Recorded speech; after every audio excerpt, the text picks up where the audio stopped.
హర హర మహాదేవ శంభో శంకర. హిందూ బంధువులందరికీ కూడా మహాశివరాత్రి శుభాకాంక్షలు తెలియజేసుకుంటున్నాము.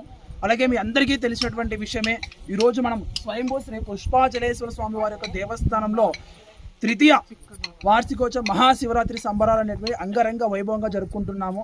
అలాగే ఉదయం నుంచి తండోపతండాలుగా భక్తులు వచ్చి స్వామివారి యొక్క దర్శనం కూడా పొందడం కూడా జరిగింది. అలాగే మనందరికీ కూడా తెలిసినటువంటి ఏమే, స్వయంభూ శ్రీ పుష్పాచలేశ్వర స్వామి వారి యొక్క దేవస్థానంలో మాఘ చతుర్దశికి స్వామివారి యొక్క జ్యోతి దర్శనం అనేటువంటి ఏర్పాటు చేయడం జరుగుతుంది. ఈ పుష్పాచలం సరౌండింగ్ అంతా ఉన్నటువంటి గ్రామ ప్రజలందరికీ కూడా ఈ కొండ ప్రాంతంలో స్వామివారి యొక్క జ్యోతి దర్శనం కూడా పొందుతారు, కొండ క్రింద ఉన్నటువంటి గ్రామ ప్రజలందరూ కూడా.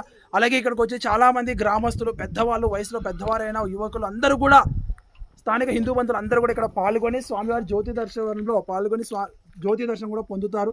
అలాగే ఈరోజు ప్రొద్దుటూరు నుంచి మన బుజ్జమ్మక్క వాళ్ళ యొక్క బృందము కూడా ఈరోజు కోలాటంతో స్వామివారి సన్నిధిలో యొక్క ఉత్సవాలు జరుపుకొని కూడా వాళ్ళు కూడా రావడం స్వచ్ఛందంగా. ఇలాగా చాలా మంది కూడా స్వామివారి యొక్క ఈ యొక్క పురాతనమైనటువంటి దేవస్థానాన్ని, ఆ పుష్పాచలేశ్వర స్వామివారి యొక్క దేవస్థానంలో మేము ఈరోజు అంగరంగ వైభవంగా మాఘ చతుర్దశి శివరాత్రి సంబరాలు అంగరంగ వైభవంగా జరుపుకుంటున్నాము. సో కావున ప్రతి ఒక్కరు కూడా, ఇంకా ఈ వీడియో చూసిన ప్రతి ఒక్కరు కూడా అందరూ కూడా స్వామివారి దర్శనాన్ని పాల్గొనాలని మేము కోరుకుంటున్నాము.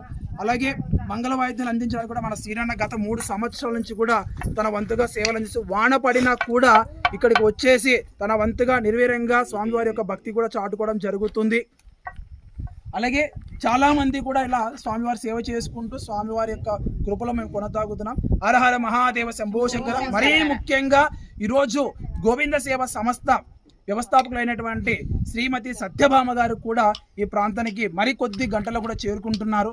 సో కాబట్టి సత్యభామ గారిని కూడా అలాగే చూడడానికి, అలాగే సత్యభామ గారి యొక్క ప్రసంగానికి కూడా చాలామంది ఇంట్రెస్ట్ ఉండే వాళ్ళు కూడా అమ్మవారు కూడా కలవచ్చు. రేపు ఉదయం కూడా సనాతన ధర్మ పరిరక్షణ హిందుత్వ అవగాహన సదస్సు కూడా సోమవారం పుష్పాచల గోకులంలో నిర్వహించబడుతుంది. అలాగే చాలామంది సత్యభామ గారు శివాలయంలో అడుగు పెట్టరు, శివుని పూజించారని కూడా అని అంటుంటారు.